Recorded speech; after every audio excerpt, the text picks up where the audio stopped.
They say the first $100K is the hardest. And they're absolutely right. Not because it takes special talent or a secret opportunity, but because it requires you to fight a battle most people don't even realize they're in. It's not just about money, it's about mindset, habits, and patience. Once you crack the code to the first $100K, everything changes. But to get there, you'll have to transform how you think, how you work, and how you invest. Today, I'm going to show you exactly why that first $100K feels like climbing Everest, and why the climb gets easier after that. Let's start with the obvious. If you're starting from zero, or worse, from debt, getting to $100K feels like trying to fill a bathtub with a spoon. You save, invest, hustle, and yet the numbers barely move.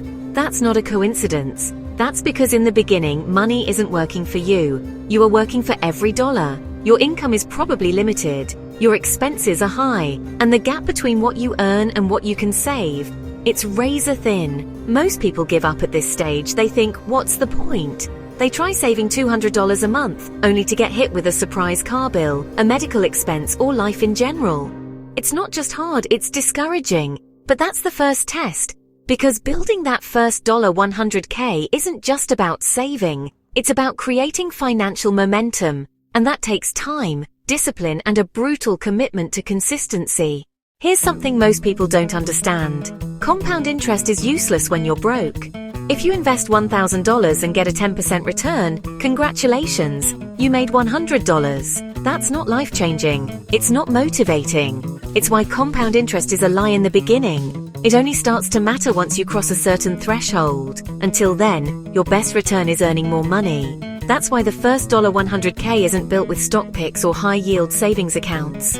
It's built with income growth, side hustles, freelancing, promotions, business.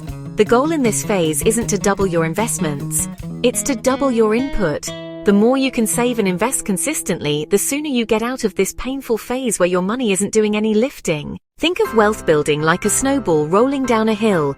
The first push is all you. You're crawling in the cold, packing snow by hand. It's heavy, it's slow, but eventually it starts to roll. And if you keep pushing, even when it feels pointless, you'll hit the tipping point. Suddenly, momentum takes over. That's what the first $100K does. It gives you leverage. Now let's talk numbers. At $10,000 invested with a 10% return, you make $1,000. At $100,000, that same 10% is $10,000. That's almost an entire year of middle-class savings, earned passively. That's the shift. After $100K, your money finally starts helping. The gains accelerate. You see progress. And progress is motivating. But to get there, you have to survive the invisible grind. The part where your brain tells you it's not worth it. Where you're budgeting every coffee, skipping vacations, working nights and weekends, and the payoff feels a lifetime away. That is why the first $100K is the hardest. It's not just financially hard, it's emotionally brutal. Because you're betting on a future you can't see yet. You're planting seeds in a field with no harvest in sight. This is where most people get trapped. They chase quick wins, crypto, risky stocks, lottery tickets. They don't want the slow path. But wealth is slow, at least in the beginning. The people who build lasting wealth aren't the ones who sprint. They're the ones who can walk uphill for years without quitting. Here's another truth. You're building identity, not just savings. When you save your first $10K, you're becoming the kind of person who saves. When you invest your first $50K, you're becoming the kind of person who thinks long-term. That mindset is more valuable than the money. Because once it clicks, you can repeat it, you can scale it, you can build real freedom. Now let's look at the psychological traps.